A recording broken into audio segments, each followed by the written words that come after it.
छठे चैप्टर की आज की इस वीडियो में आपका स्वागत है। इसमें अभी जो हमने पढ़ा है वो सूफी संतों के बारे में हमने पूरा अध्ययन कर लिया है। उसके बाद जो इसमें शेष बचा है इस चैप्टर में वो है उत्तरी भारत में भक्ति आंदोलन। अब वो शेष जो कि बचा है उससे पहले मेरा विचार है कि कुछ क्वेश्चन आंसर जो अभी तक हमने पढ़ा है उसमें से आए हैं उन पर हमें चर्चा कर लेनी चाहिए। देखिए सबसे पहले क्या है काल रेखा। काल रेखा हमेशा की तरह जैसे कि आपने पिछले वर्ष भी 11th में भी पढ़ा है कि मैं जो है हमेशा बोलती थी कि काल रेखा जो है आपको अपनी नोटबुक में क्वेश्चन आंसर से पहले नोट करनी चाहिए। तो वही प्रोसेस यहाँ पर चलेगा। यहाँ पर जो है काल रेखा आप नोट कर लेंगे। उसके पश्चात जो है हम क्वेश्चन आंसर पर चर्चा करेंगे। जैसे कि सबसे पहले 100 से 150 शब्दों वाले जो क्वेश्चन है उनके विषय में चर्चा करेंगे। जो अभी तक हमने पढ़ लिया है उसी में से, और जो बचा है उसे हम फिर कल की वीडियो के बाद जो है आज की वीडियो के बाद यानी कि कल की वीडियो में हम उसे जो है डिस्कस करेंगे।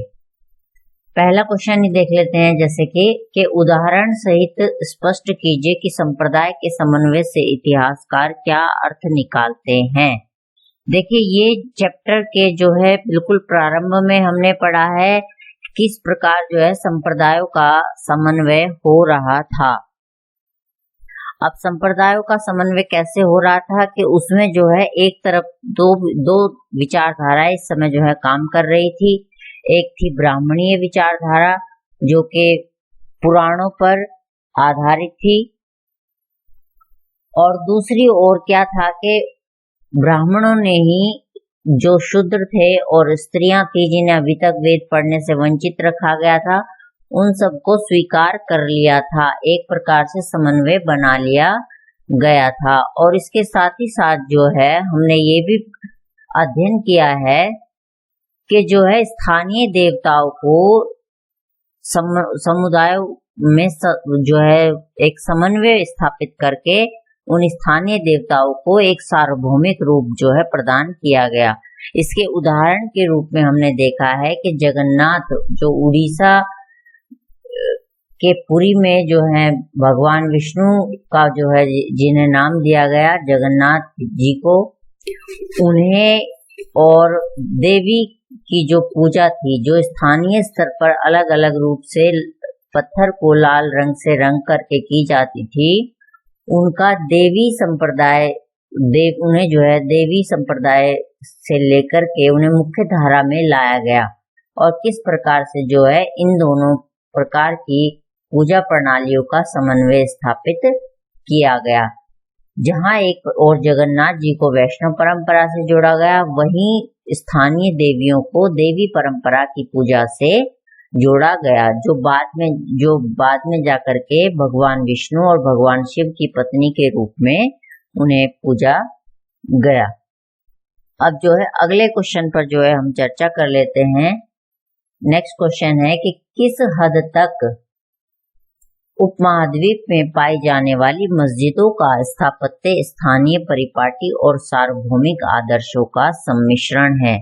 देखिए इसका आंसर भी बुक के अंदर ही मौजूद है और आपको पढ़ा भी दिया गया है और बड़े अच्छे से समझा दिया भी। मैंने दो या तीन मस्जिदों के ऊपर आपको समझाया भी था कि किस प्रकार से भारतीय उपमहाद्वीप में जो मस्जिद मिली उसमें स्थानीय परिपाटी और सार्वभौमिक आदर्शों का सम्मिश्रण मिलता है। सार्वभौमिक आदर्श क्या थे कि जैसे कि मक्का की ओर मुंह करके जो आला था प्रार्थना का वो उसकी स्थापना करना, और जो व्यासपीठ थी जहाँ पर जो है मौलवी बैठते थे उसकी स्थापना करना, ये सार्वभौमिक तत्व थे। किंतु स्थानीय तत्व ये थे कि जहाँ भारत में जैसा मतलब माहौल मिला या ये कहेंगे जैसी वहां पर संभव थी वैसी मस्जिदों का निर्माण किया गया। कुछ क्या अधिकांश मस्जिदों में जो आज हमें देखने को मिलती है उनमें मीनार, मेहराब और जो गुम्बद है वो मुख्य है। किंतु कुछ मस्जिद जैसे कि हमने केरल की मस्जिद का भी उदाहरण लिया था, वो दिखने में चर्च जैसी लगती है लेकिन है मस्जिद वो, और दूसरी ओर हमने जो है जम्मू कश्मीर के श्रीनगर की मस्जिद का जो है उदाहरण लिया था, जिसे लकड़ी के ढांचे से बनाया गया है और जिसमें जो है कसीदाकारी भी लकड़ी पर की गई है और वो जो है दिखने में बिल्कुल भी उसमें कोई मीनार, गुंबद इत्यादि का प्रयोग नहीं किया गया है। हालांकि उसे जो है जम्मू कश्मीर में मस्जिदों के नगीने के रूप में जाना जाता है। तो इस प्रकार से जो है ये बुक में ही मिल जाएगा बच्चों। इसके लिए ज्यादा परेशान होने इसके लिए क्या किसी भी आंसर के लिए परेशान होने की जरूरत नहीं है, क्योंकि सभी का आंसर कहाँ है, बुक में मौजूद है। तो उसके लिए जो है किसी भी प्रकार की आपको दिक्कत नहीं होनी चाहिए। और यदि आपको कोई किसी आंसर को लिखने में दिक्कत हो रही है तो आप कमेंट बॉक्स में डाल सकते हैं कि इस क्वेश्चन को लिखने में हमें ये दिक्कत हो रही है। अब हम जो है थर्ड क्वेश्चन लेंगे। थर्ड क्वेश्चन में हम लेंगे कि जो है देखिए क्या है थर्ड क्वेश्चन कि बेसरिया और बासरिया सूफी परंपरा के बीच एक रूपता और अंतर दोनों को स्पष्ट जो है वो करना है। देखिए सूफी संत जो है सबसे पहले तो ये जान लेते हैं कि सूफी संत जो थे वो नगर के बाहर खानकाहों में रहते थे और ईश्वर की भक्ति में जो है वो लीन रहते थे। कव्वाली और जो है जियारत वहां पर होती थी और भारत में जो सिलसिले आए उनमें चिश्ती सिलसिला सबसे महत्वपूर्ण था। अब बात कर लेते हैं यदि शरिया के बारे में, तो शरिया क्या है, इस्लाम धर्म की एक कानूनी पुस्तक है और यह मुस्लिम समुदाय को निर्देशित करने के लिए बनाई गई है। ये जो है वे थे जिन्होंने जो थे शरिया के यानी कि शरिया जो मुस्लिम कानून की पुस्तक है उसके जो है नियम कानूनों को जो है नहीं माना, जो अपने हिसाब से अपने विचारों के आधार पर ईश्वर की भक्ति में या अल्लाह की भक्ति में लीन रहे, वे बेसरिया कहलाए। और बासरिया वो लोग कहलाए जिन्होंने जो है सरिया का पूरी तरीके से पालन किया और सरिया के कानूनों को मानकर ही वो आगे बढ़े। अब नेक्स्ट में हम देख लेते हैं कि चर्चा कीजिए कि अलवार, नयनार और वीर सैवों ने किस प्रकार जाति प्रथा की आलोचना प्रस्तुत की। अब भक्ति आंदोलन में जो है ये इसका जो है हमें आंसर मिल जाएगा बड़े आराम से, क्योंकि दक्षिण भारत में भक्ति आंदोलन की शुरुआत हुई थी। हमने पढ़ा है कि तमिलनाडु से जो है इसकी शुरुआत हुई थी। अलवार जो थे विष्णु भक्त थे और नयनार शिव भक्त थे और वीर शैव भी शिव को ही मानने वाले थे। वीर शैव परंपरा कर्नाटक में चली थी। अब इन्होंने जाति प्रथा की आलोचना जो की वो एक स्वाभाविक प्रक्रिया थी, ऐसा होना निश्चित था, क्योंकि अलवार, नयनार और वीर शैव ये सभी जो है किसी उच्च जाति से नहीं थे, बल्कि ये सभी जातियों से आए थे, चाहे वो किसान हो, चाहे वो शिल्पकार हो या अन्य किसी कार्य को करने वाले हो या कोई बुनकर हो या हो सकता है कोई अस्पृश्य जाति से भी आए हों। तो इस प्रकार से इन्होंने जाति प्रथा की घोर आलोचना प्रस्तुत की और जो स्वाभाविक भी थी। इन्होंने वही किया जो होना चाहिए था, स्वाभाविक थी, क्योंकि सभी जो है जातियों से इनके जो है भगवान विष्णु और शिव के भक्त निकल करके आए, तो उन्होंने सबने मिलकर के जाति प्रथा की आलोचना प्रस्तुत की। नेक्स्ट जो क्वेश्चन है, फिफ्थ क्वेश्चन, यह इसके बारे में हमने अभी उत्तर भारत में उत्तर भारत में भक्ति आंदोलन नहीं पढ़ा है, इसलिए जो है इसके बारे में चर्चा हम बाद में करेंगे। कुछ लॉन्ग क्वेश्चंस हैं वो देख लेते हैं, 250 से 300 शब्दों वाले।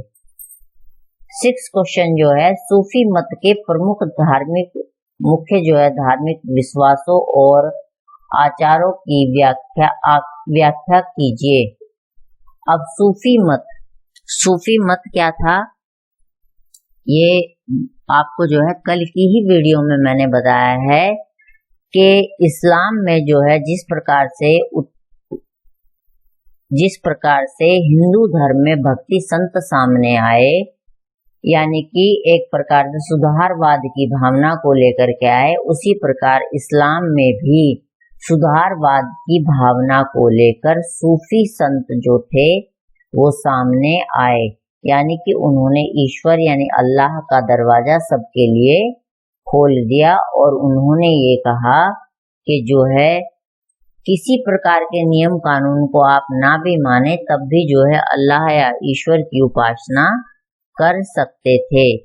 धार्मिक विश्वास उनके यही थे कि जो है सभी जो है ईश्वर की उपासना कर सकते हैं, और यही कारण है कि उनकी जब पीर की मृत्यु हो जाती थी तो वहां पर जो मजार बनती थी उस पर सभी धर्मों के लोग, सभी अनुयायी जाते थे, कोई आशीर्वाद लेने, कोई जो है अपनी किसी इच्छा की पूर्ति हो जाने पर, तो यानी कि सभी प्रकार से जाते थे। और आचार की जहां तक व्याख्या का वर्णन है, आचार के बारे में जो था, खानकाह और सिलसिला के बारे में जो है हमें पढ़ना यहाँ पर पड़ेगा। आचारों की व्याख्या हम तभी कर पाएंगे। तो भारत में क्या था, सिलसिला कौन था, चिश्ती सिलसिला जो है सबसे प्रसिद्ध रहा, और खानकाह सूफी संतों के रहने का स्थान था, उनकी जगह थी, और वो अक्सर कर कहाँ होती थी, नगर के बाहर होती थी, और आचार इनके बहुत पवित्र आचार विचार बहुत पवित्र होते थे। और ये लोग निर्धन यानी कि गरीबी में जीवन व्यतीत करना ही अपना प्रमुख कर्तव्य जो है मानते थे। ठेगड़ी लगे वस्त्र ये लोग धारण करते थे, इसीलिए इन्हें कभी कभी मस्त कलंदर इत्यादि की जो है व्याख्या भी इत्यादि का नाम भी जो है इन्हें दिया गया। अब क्वेश्चन नंबर 7 ले लेते हैं। क्यों और किस तरह शासकों ने नयनार और सूफी संतों से अपने संबंध बनाने का प्रयास किया? अब देखिए, नयनार कौन थे, शिव भक्त, और सूफी संतों से संबंध बनाने का प्रयास क्यों किया? अब नयनार शिव भक्तों से निश्चित सी बात है कि हिंदू शासक ही अपना जो है संबंध बनाने का प्रयास करेंगे, जैसा कि हमें दक्षिण भारत में स्पष्ट रूप से दिखाई देता है कि चोल शासकों ने शिव परंपरा से जुड़ने का पूरा प्रयास किया और वो उसमें सफल भी रहे, क्योंकि चोल शासकों ने कई जगहों पर बड़े बड़े शिव मंदिर स्थापित करवाए, चाहे वो गंगईकोंड चोलपुरम का शिव मंदिर हो या अन्य चिदम्बरम वगैरह जगह में बनवाया हुआ कोई शिव मंदिर हो। और उसके बाद देख लेते हैं कि सूफी संतों से अपने संबंध बनाने का प्रयास किया। सूफी संत, देखिए सूफी संतों के समय तक, जैसा कि हमने आपको कल की वीडियो में मैंने बताया था कि 13वीं शताब्दी तक दिल्ली सल्तनत की स्थापना जो है हो चुकी थी, यानी कि दिल्ली पर जो है मुस्लिम शासन स्थापित हो चुका था। इसलिए दिल्ली के शासकों ने सूफी संतों से अपने संबंध बनाने का प्रयास किया। सबसे पहले जो है सुल्तान मोहम्मद बिन तुगलक जो थे वो कहाँ गए, अजमेर गए, ख्वाजा मोइनुद्दीन चिश्ती की दरगाह पर। उसके पश्चात हम देखते हैं कि मुगल सम्राट अकबर जो थे वो वहां पर कई बार गए, एक नहीं कई बार, कभी पुत्रों के जन्म पर, कभी विशेष विजय पर, कभी जो है उधर से गुजरते हुए, क्योंकि जो है वो मुख्य व्यापारिक मार्ग पर पड़ता है, अजमेर भारत और गुजरात के होने वाले व्यापारिक मार्ग पर है, इसलिए वो बार बार वहां पर गए और उन्होंने जो है वहां पर बड़े बड़े दान दिए। और जहां तक प्रश्न उठता है कि क्यों स्टार्टिंग में ही दे दिया गया है कि क्यों ऐसा करने का प्रयास किया, तो निश्चित सी बात है कि चाहे तो वो नयनार हो या सूफी संत हो, इनसे जो है जनता का बहुत अधिक जुड़ाव था। जनता इन्हें बहुत ज्यादा सपोर्ट करती थी और इनका कहना भी मानती थी। इसलिए शासकों ने क्या किया, इनका संरक्षण प्राप्त करने का प्रयास किया या इनसे संबंध बनाने का प्रयास किया, ताकि वो जो है जनता से अपने संबंध अच्छे बना सकें और जनता का अधिक से अधिक समर्थन प्राप्त कर सकें। नेक्स्ट देख लेते हैं क्वेश्चन नंबर 8। उदाहरण सहित विश्लेषण कीजिए कि क्यों भक्ति और सूफी चिंतकों ने अपने विचारों को अभिव्यक्त करने के लिए विभिन्न भाषाओं का प्रयोग किया।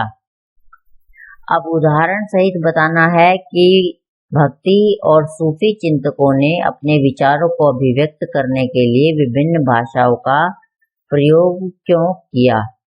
देखिए, इसमें सबसे पहले तो जो चीज आती है वो है स्थानीय तत्व। विभिन्न भाषाओं के साथ स्थानीय तत्व आ जाता है, और जब स्थानीय तत्व आता है तो ये नहीं कहेंगे हम कि भक्ति संत जो है हर जगह बैठ करके जो है संस्कृत में ही अपने विचारों को अभिव्यक्त करेंगे, जिन्हें जनता समझ भी ना पाए। और यही सूफी चिंतकों के साथ था कि वो भी जो है जहाँ पर बैठे वहीं पर उर्दू या फारसी या तुर्की भाषाओं का इस्तेमाल करें। ऐसा इन लोगों ने नहीं किया, क्योंकि यदि ये ऐसा करते तो जनता इनकी बात समझने में पूरी तरीके से असमर्थ हो जाती। भक्ति संतों ने भी और सूफी चिंतकों ने भी अपने विचार इसीलिए जनता की समझ में आने वाली भाषाओं में अभिव्यक्त किए। जहां पर भी ये लोग थे वहां पर जो लोकल लैंग्वेज बोली जाती थी, जो स्थानीय भाषा बोली जाती थी, उसका प्रयोग इन्होंने अपने विचारों को प्रकट करने में किया। नेक्स्ट जो है क्वेश्चन आता है कि इस अध्याय में प्रयुक्त किन्हीं 5 स्रोतों का अध्ययन कीजिए और उनमें निहित सामाजिक व धार्मिक विचारों पर चर्चा कीजिए। एक आपका 9th क्वेश्चन जो है वो बच गया है, इसके विषय में भी हम कल चर्चा करेंगे। और जो है 4th क्वेश्चन में भी एक क्वेश्चन बच जाता है आपका 5th क्वेश्चन, इसके विषय में भी कल की वीडियो में चर्चा की जाएगी, क्योंकि इनके विषय में अभी हमने पूर्ण अध्ययन नहीं किया है। पहले हमें क्या करना है, पूरे चैप्टर का अध्ययन कर लेना है।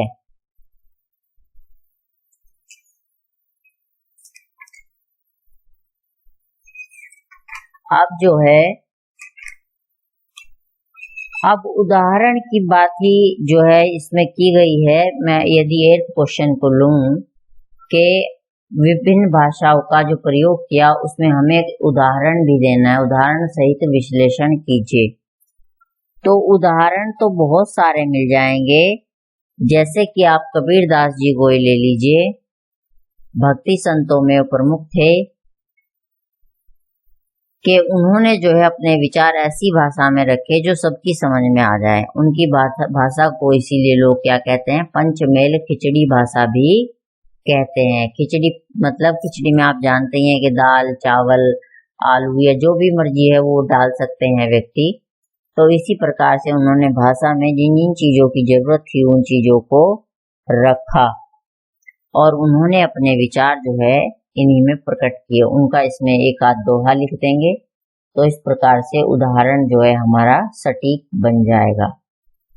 तो इस प्रकार जो है हम इन क्वेश्चंस के आंसर दे पाने में सफल हो जाएंगे। अब नेक्स्ट, इससे पहले जब मैंने आपको बताया था कि आपको जो है ये काल रेखा, भारतीय उपमहाद्वीप के कुछ मुख्य धार्मिक शिक्षकों के बारे में एक काल रेखा है। इसे आपको नोटबुक में नोट करना क्वेश्चन आंसर सोल्व करने से पहले जरूरी है, वो आप कर लेना। और मुझे जो है अधिक से अधिक बच्चे अपना वर्क जो है अभी तक जो किया है वो मुझे कृपया करके मुझे भेजना, उसे शुरू कर दीजिए ताकि मैं उसका मूल्यांकन कर सकूं। क्योंकि बहुत कम बच्चों का होमवर्क मुझे अभी प्राप्त हुआ है, इसलिए इसी आशा के साथ कि आप जो है पढ़ाई करते रहेंगे और अपना वर्क जल्दी से जल्दी पूर्ण करके मुझे जो है फॉरवर्ड करेंगे, ताकि मैं जो है उसका मूल्यांकन कर पाऊँ और उसे देख पाऊँ कि कितना सही है और कितना गलत है, या फिर कोई सुझाव देना है तो वो आपको बताया जा सके समय पर। तो इसी शुभकामना के साथ कि आप लोग जो हैं पढ़ाई करते रहेंगे, मैं आज अपनी वाणी को यहीं विराम देती हूँ और आपसे आशा करती हूँ कि आप जो है पढ़ते रहेंगे। धन्यवाद।